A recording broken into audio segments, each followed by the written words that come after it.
Today, We will discuss the codes and policies for research ethics. Given the importance of ethics for the conduct of research, it should come as no surprise that many different professional associations, government agencies, and universities have adopted specific codes, rules, and policies related to research ethics. Many government agencies, such as NIH, National Institute of Health, NSF, National Science Foundation, FDA, Food and Drug Administration, EPA, Environmental Protection Agency, and the USDA, United States Department of Agriculture, have ethics rules for funded researchers. Other influential researcher ethics policies include the uniform requirement for manuscripts submitted to biomedical journals, International Committee for Medical Journal Editors, the Chemist Code for Conduct, ACS, American Chemical Society, Code of Ethics, American Society for Clinical Laboratory Science, Ethical Principle for Psychologists, APA, American Psychological Association, Statements on Ethics and Professional Responsibility, American Anthropological Association, Statement on Professional Ethics, American Association for University Professors, the Nuremberg Code, and the Declaration of Helsinki, World Medical Association, WMA. The following is a rough and general summary of some ethical principles that various codes addresses.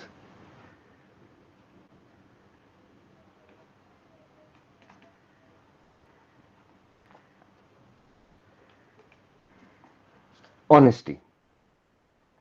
Strive for honesty in all scientific communication. Honestly report data, results, methods and procedures, and publication status. Do not fabricate, falsify, or misrepresent data. Do not deceive colleagues, granting agencies, or the public. The main idea is to be truthful.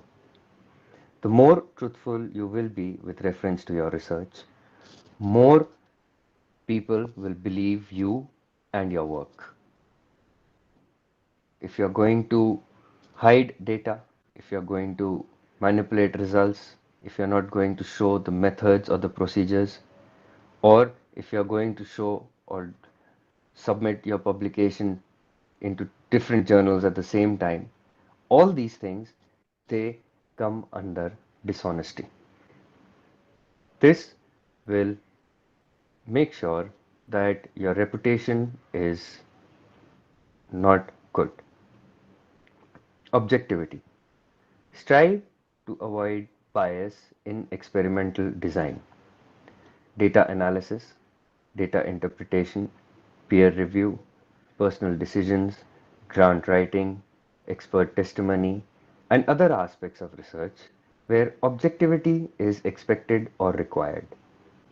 Avoid or minimize bias for self-deception. Disclose personal or financial interest that may affect research.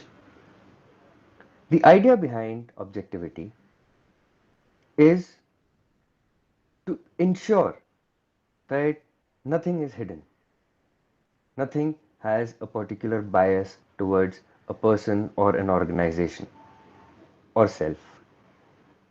When we have a self bias or a bias towards a particular organization or an individual, there are chances that the research will be corrupted at some level or the other. For example, if an organization has a particular bias towards a particular scientist, then the individual will be getting the funding for the research. Once the individual gets the funding for the research, he may take it for granted and not work properly, objectively. Integrity. Keep your promises and agreements. Act with sincerity. Strive for consistency of thought and action. Remember that integrity is it is very important that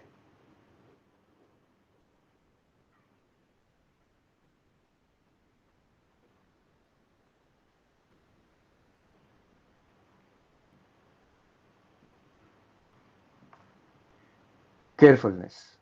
Avoid careless errors and negligence. Carefully and critically examine your own work and the work of your peers.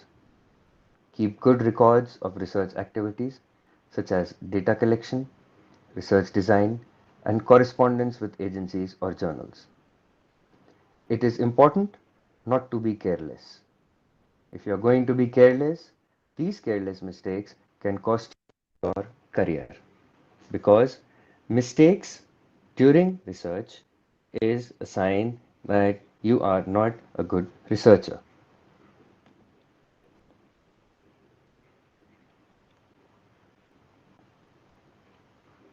Openness. Share data, results, ideas, tools, resources, and be open to criticism and new ideas. If you are going to be open, you will be able to receive information also.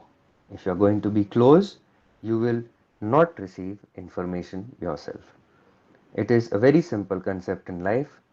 More information you provide, more information you gain. Less information you provide, less information you gain. Respect for intellectual property. Honor patents, copyrights, and other forms of intellectual property. Do not use unpublished data, methods, or results without permission. Give credit where credit is due. Give proper acknowledgement or credit for all contributions to research. Never plagiarize. It is always important to remember that if you will not like when somebody will steal your work, others will also not like when you will steal their work. If you will not like people doing things without your permission associated with your research, others will not like you doing things or publishing their data without their permission. Confidentiality. Protect confidential communication, such as papers or grants submitted for publication, personal record, trade or military secrets, and patent records. It is important that you have good confidentiality rules in your own life. It is a wrong act to inform others about others' work without their permission.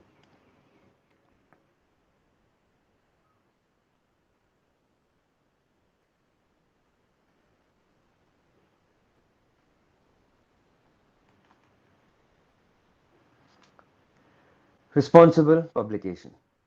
Publish in order to advance research and scholarship, not to advance just in your own career. Avoid wasteful and duplicative publications. The idea is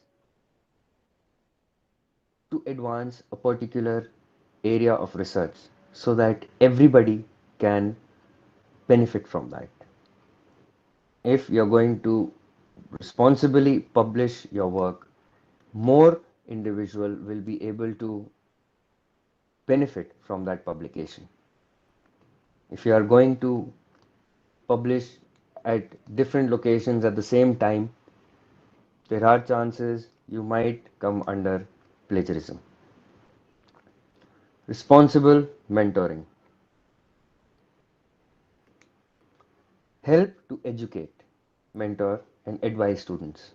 Promote their welfare and allow them to make their own decisions. Do not force your students or your juniors to work on a particular topic that you are interested in. If they have a particular idea, help them grow.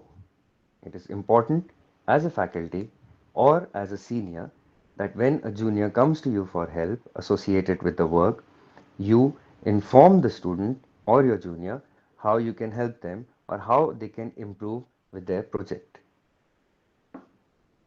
Respect your colleagues and treat them fairly. Do not steal their work. Do not hide their research material.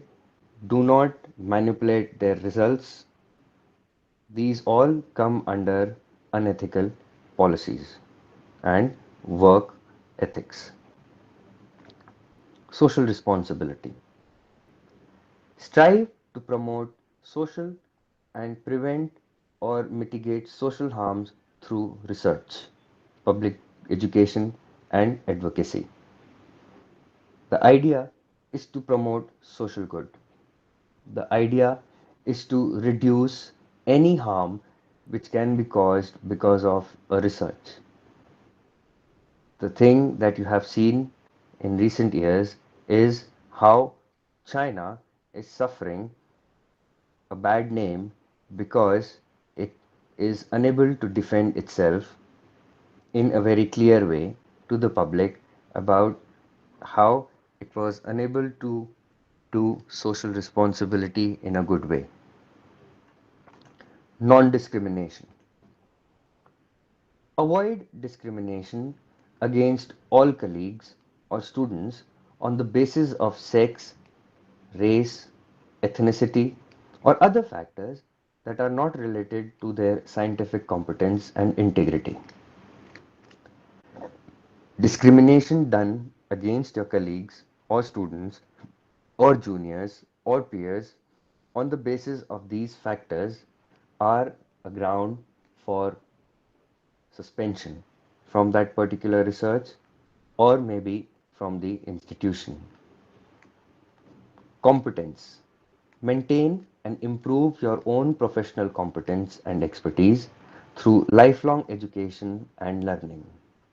Take steps to promote competence in science as a whole. The idea is to improve yourself and to maintain your scientific knowledge, which is at par with the current world knowledge. Legality.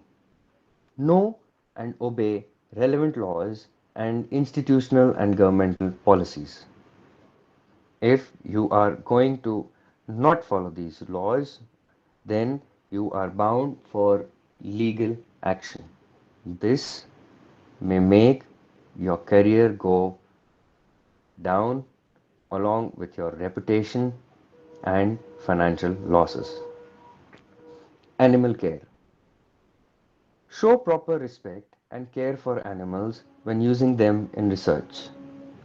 Do not conduct unnecessary or poorly designed animal experiments. These animals also pain also feel the pain and they are alive. When untreated, these animals suffer and die a horrible death.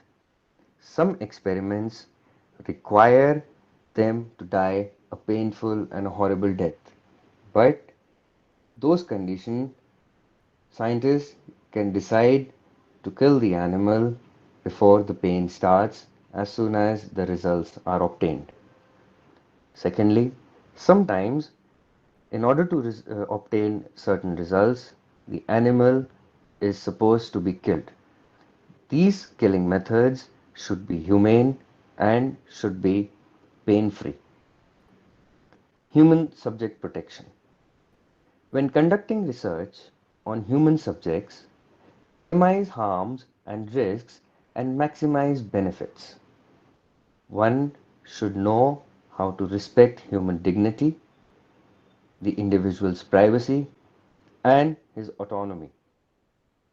The scientists have to take special precautions with vulnerable population, which includes old people, children, and those suffering from a specific type of disease. And they should strive to distribute the benefits and burden of research fairly.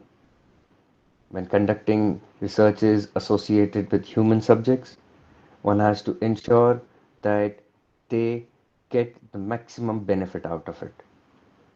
Some experiments require a double-blind study. In these double-blind study, a patient who is suffering sometimes receives a placebo.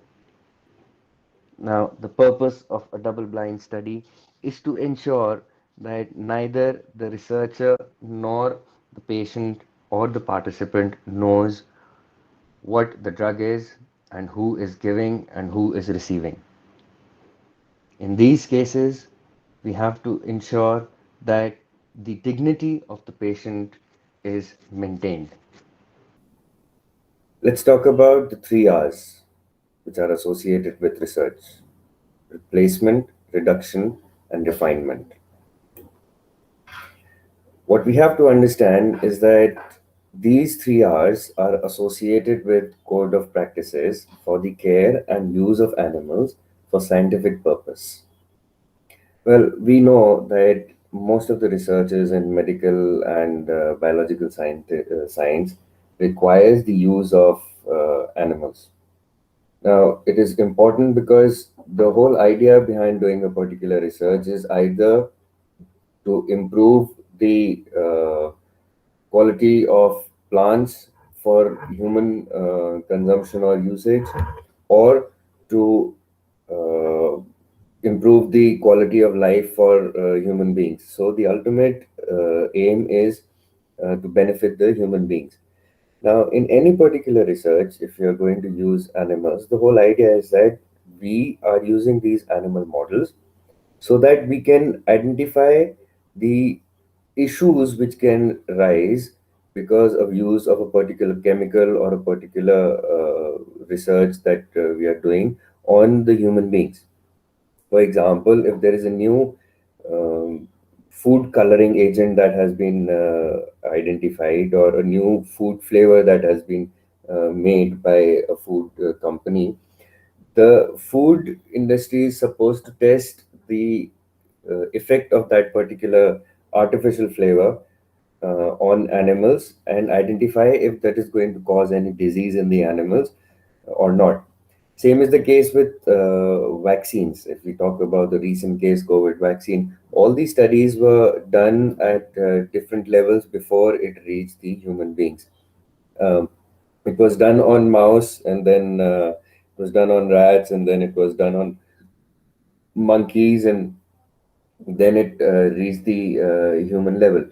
So, whatever research you're doing, the first place where you go for testing of these products, effects on a living cell, the first place is are the cell lines. You're going to do if you're going to do if you're making a nanoparticle for anti-cancer nanoparticle, or a drug delivery anti-cancer nanoparticle. So the first place you're going to look for is on a cell line. Suppose you're targeting human lung cell cancer.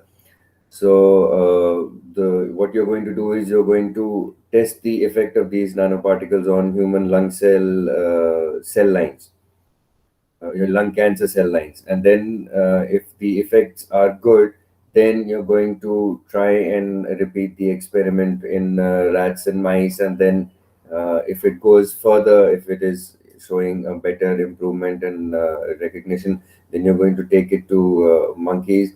And then after that, it reaches the clinical trial stage. So the whole idea is that once it reaches the animals level of experimentation, then there are a few things which the scientists have to make sure that they follow.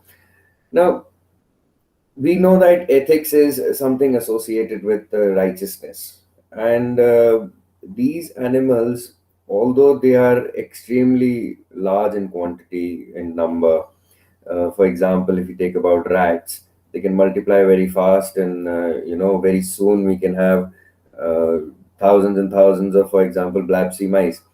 So that's a specific type of mice which has certain genes knockout and all those things. Now, these mice, they although are in a very large quantity, but to kill them unnecessary is a bit inhumane. So these three R's are associated with uh, animal studies, and the scientists are expected to work on these three R's in such a way that it helps the scientific community, but at the same time, it doesn't harm or stress out the animals very much. If you talk about replacement, the first R, which is the replacement, so here the techniques that totally or partially replace the use of animals for scientific purpose must be sought and used wherever possible. So this is generally the first case which happens. In this case, generally what happens is you have your cell lines. These cell lines which have been manufactured, they were one of the ways to identify a replacement for animal studies. So these cell lines, what they do is these are immortal cell lines, and these cell lines are a good predictor of the results of a particular experiment. So there should be some methods where, if possible, if you don't have to do animal studies, then if you have to do animal studies, then one should first try and look for replacement, because these replacement will save the animal from pain as well as death. Because if you talk about the cancer experiments in the initial days, these the Hitler army, the SS, and the Nazis, what they did was they experimented on human beings first, just to see directly the effect of different type of diseases, different type of cancers, and the human beings, they died a very horrible and a very painful death. So the replacement for those things came out to be the animal studies. So what we are trying to do is we are trying to replace these animals with such techniques or such scientific methods where we can uh, y- remove the use of animal altogether and use the replacement technique for to identify the result of a particular drug or a experiment. Then comes your reduction. See, reduction says each project must use no more than the minimum number of animals necessary to ensure scientific and statistical validity. The principle of reducing the number of animals used should not be implemented at the expense of greater suffering of individual animals. Scientific and teaching activities involving the use of animals must not be repeated unless essential for the purpose or design of the project. Teaching activities must involve no more than the minimum number of animals required to reach the educational objective. Overproduction of animal bred for scientific purpose should be avoided so that the need to kill healthy animals is minimized. There are a few different factors associated with this. These reduction issue associated with this animal working says that the whole idea is to reduce the number of animals necessary for that particular experiment, so that you are not using any unnecessary animals and not killing any unnecessary animals for the uh, research work. Because sometimes it happens that research activities, they work in a different manner. Uh, if you have overproduction of animals, because you think that you can have too many mice in the school cage, and in that cage you have too many mice because every student can do the experiment twice, and then you end up with some sort of issue when the experiments don't take place. You have to end up killing the healthy mice for experiments. for not for experiments. So that is your reduction. So the whole idea is that you have to reduce the numbers of animals which are used in the experiment to the minimum number required. And then you have your refinement. Animal must be suitable for scientific purpose, taking into account their biological characteristics, including behavior, genetic attributes, and nutritional, microbiological, and general health status. The design and management of animal accommodation should meet with species specific needs. Special consideration is required where there is precluded by the requirement of the project. Animals should be transported, housed, fed, water, handled, and used under condition to meet species specific needs. Here, the whole idea is that the animal is supposed to be treated in a very refined manner. There should be no cruelty, it should not go hungry, they should not be overheated.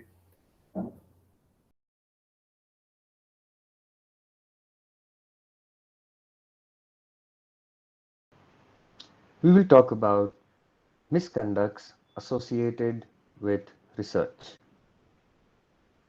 There are many activities that do not define as misconduct, but which are still regarded by most researchers as unethical. These are called as other deviations from acceptable research practices. These include publishing the same paper in two different journals without telling the editors. The purpose of publishing research in one particular journal only is to ensure that the information is stored in a specific manner in a specific location and is not duplicated. Not informing the collaborators of your intent to file a patent in order to make sure that you are the sole inventor. This topic has a little gray area. The information of the collaborator, both from their side and your side, should be open. If the collaborator finds at the later stage that you have been hiding information or data from them, the chances are that they will take back the finances they have involved or invested in you. This can be a loss of finances for you, or this can damage your reputation. Including a colleague as an author on a paper in return of a favor, even though the colleague did not make a serious contribution to the paper. Sometimes it happens that there are four friends. One friend says, I will give all three your names in my research paper. You can do the same for me.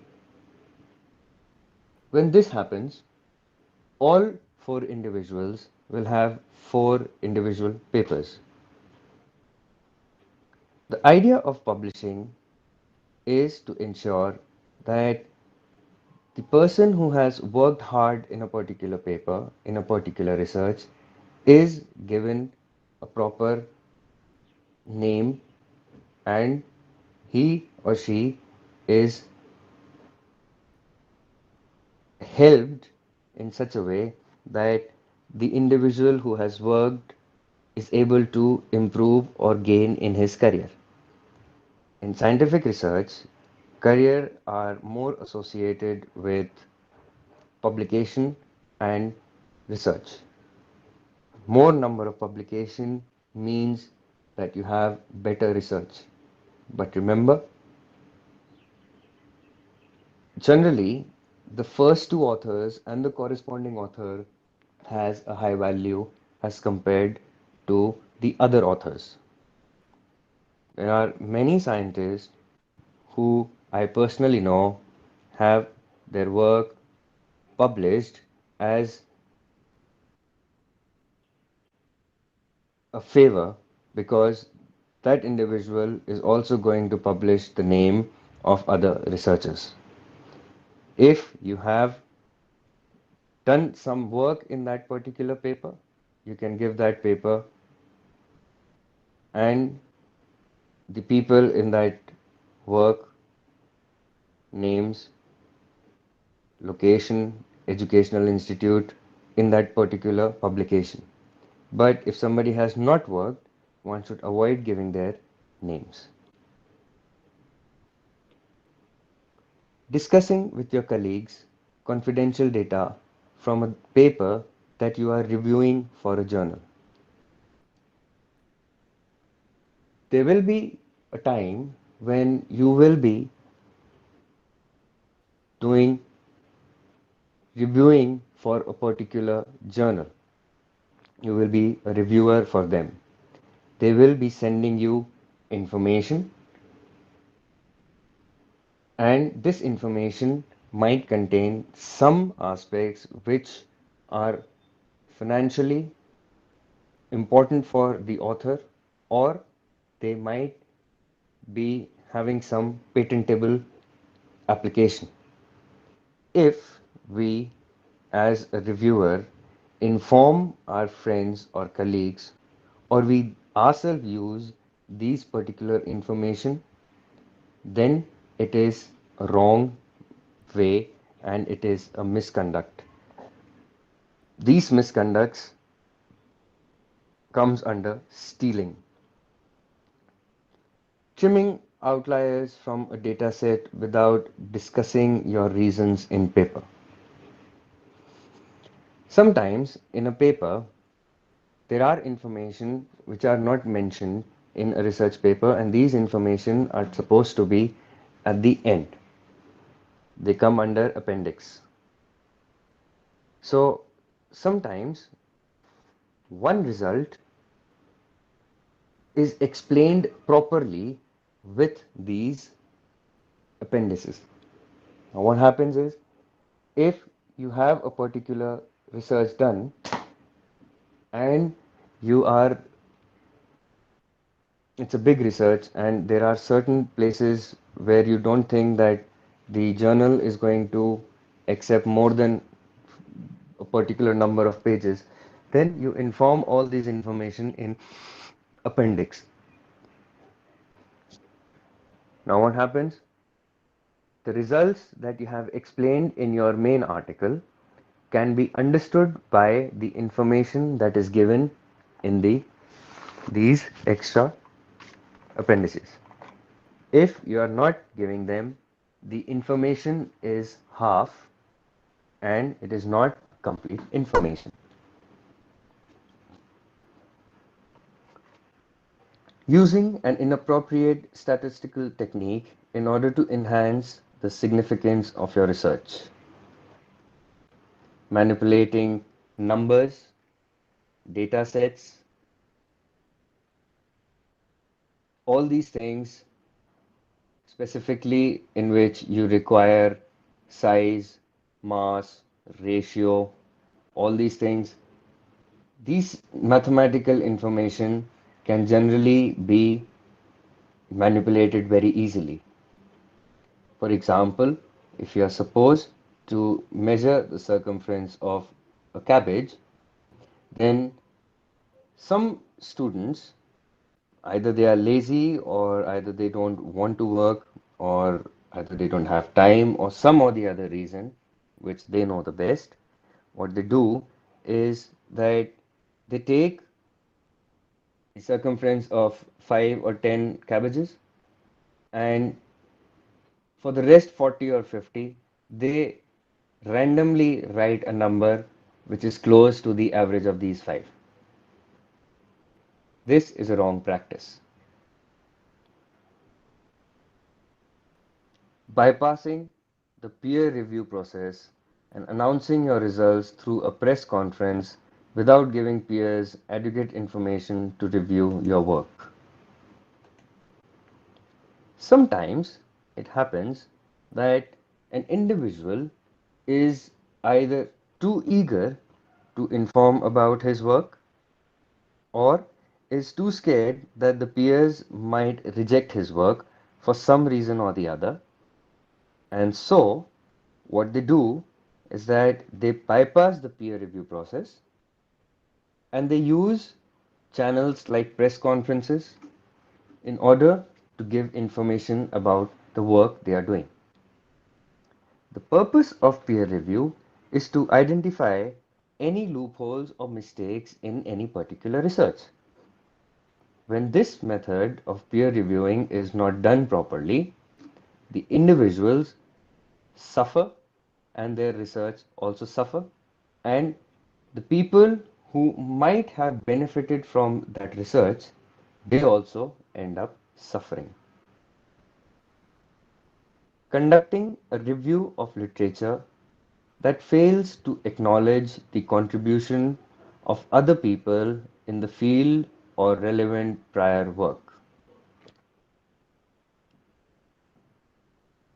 If you are doing a review of literature, in that literature review, you have identified many information, but you have forgotten or you have omitted to name the major researchers and their authors in order to make or show that the work belongs to you. That is wrong conduct.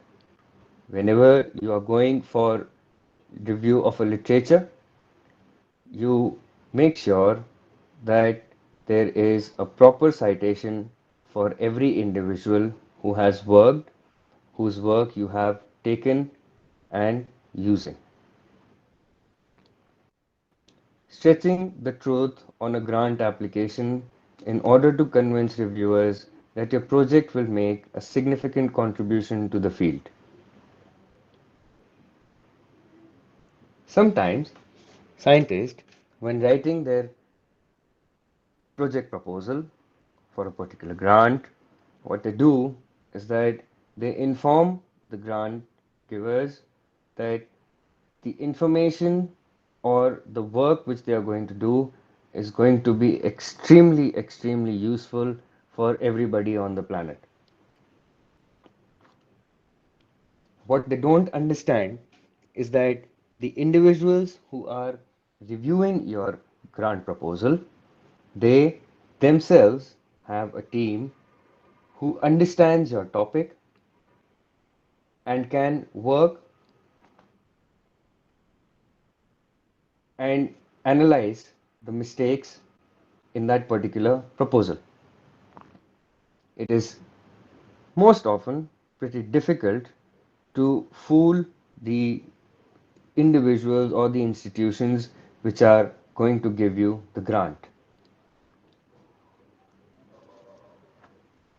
This is something similar as stretching the truth on a job application or in a CV, because all these informations are now either available on the internet or they are available at one phone call.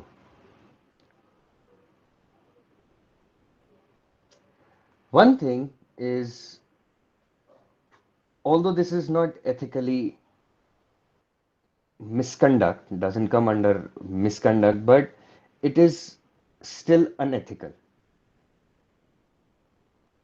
It is, you have two students and you give them the same research proposal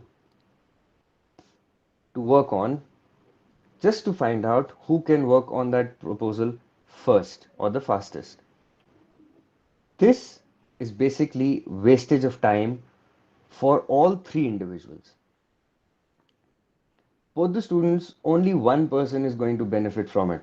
The other student is not going to benefit. And as a faculty, you will be involved in wasting your time with both of them.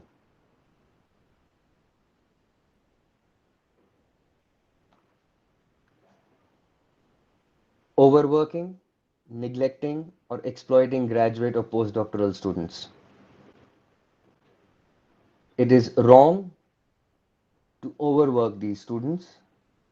Just because they are your project students doesn't make give you the right to exploit them to do your personal work, to do your office work, just because they are your students and they have certain research experience, it doesn't mean that you can neglect them. It doesn't make any sense in exploiting your students with reference to finances for gifts. I remember a case where I was informed that this particular fellow is my student and he's going to pay for the whole party for as long as I want him to. That's a very wrong attitude. Failing to keep good research records, always remember, it is very important to keep research records, and these research records should be kept in such a way that they are not destroyed or damaged, because these research records can be asked for at any time for a particular duration, and if you are unable to give these records, the research sometimes may be nullified.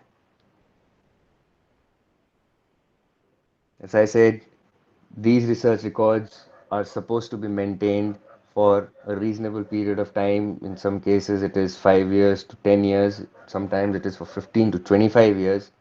And if this data is not available at that time, then the research might be nullified.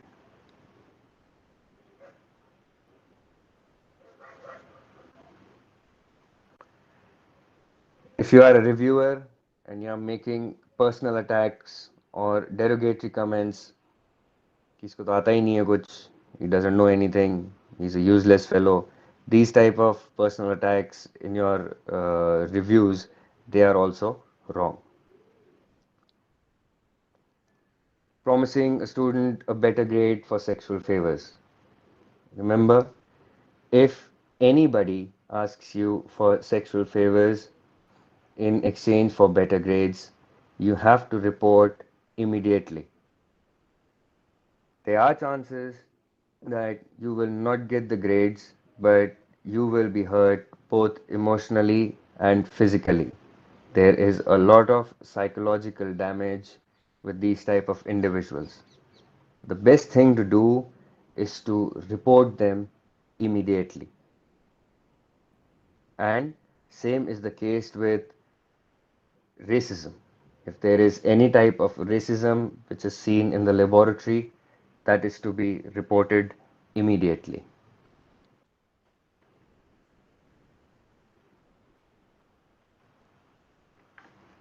Making significant deviations from the research protocol approved by your institution's Animal Care and Use Committee or Institutional Review Board for Human Subjects Research without telling the committee or the board. Sometimes we have to modify our protocols.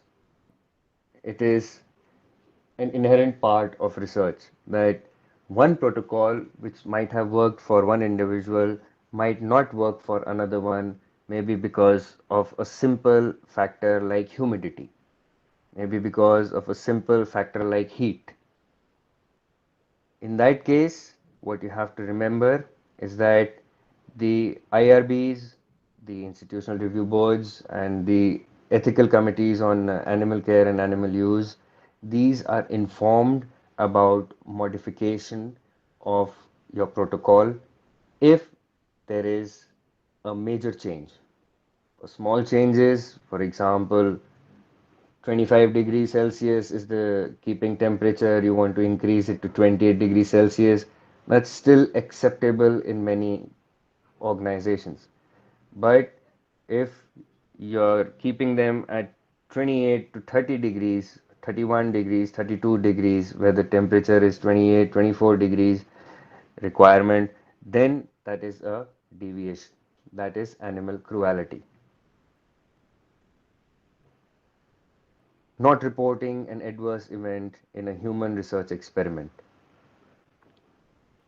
If there has been a particular death because of a particular drug that we are giving or testing during the clinical trials, an individual has to report these deaths. The researchers in all the major scientific fields, researchers in all the biomedical fields, researchers in all psychology field, all of them, whenever they are working with human candidates, they make sure that these adverse events are recorded and informed so that mistakes can be learned in order to improve from these mistakes. Wasting animals in research. Wasting of animals in research is also wrong. It is not a good idea to waste these animals just because they are small or they are not expensive. Exposing students and staff to biological risk in violation of your institution's biosafety rules. Throwing away biohazard in a normal non-biohazard dustbin. Throwing away agar in media without autoclaving. All these factors, they come under institutions' biosafety rules and they have to be dealt with strictly because sometimes these factors can cause severe damage and disease in the workers who are working with you. Rejecting a manuscript for publication without even reading it, sabotaging someone's work, stealing supplies, books, or data, rigging an experiment so you know how it will turn out. All these things, they are extremely wrong, and I have seen them personally happen. I have seen where an individual's stored uh, glycerol stock has been stolen. I have seen where an individual has added contaminant to a particular microbial plate as the experiment was going on. So these things, they are extremely wrong, and they are there are chances that the individual, if caught, will be penalized by revoking of degree or expulsion from the organization and all these things. Then making unauthorized copy of data, papers, or computer programs. This is theft. Deliberately overestimating the clinical significance of a new drug in order to obtain economic benefits. There are organizations which have tried to do this. They have given information that their drug is clinically significant. It is going to work on so many particular diseases, but they were not able to prove or provide information associated with it. These actions would be regarded as unethical by most scientists, and some might even be illegal. Most of these would also violate different professional ethic codes or institutional policies.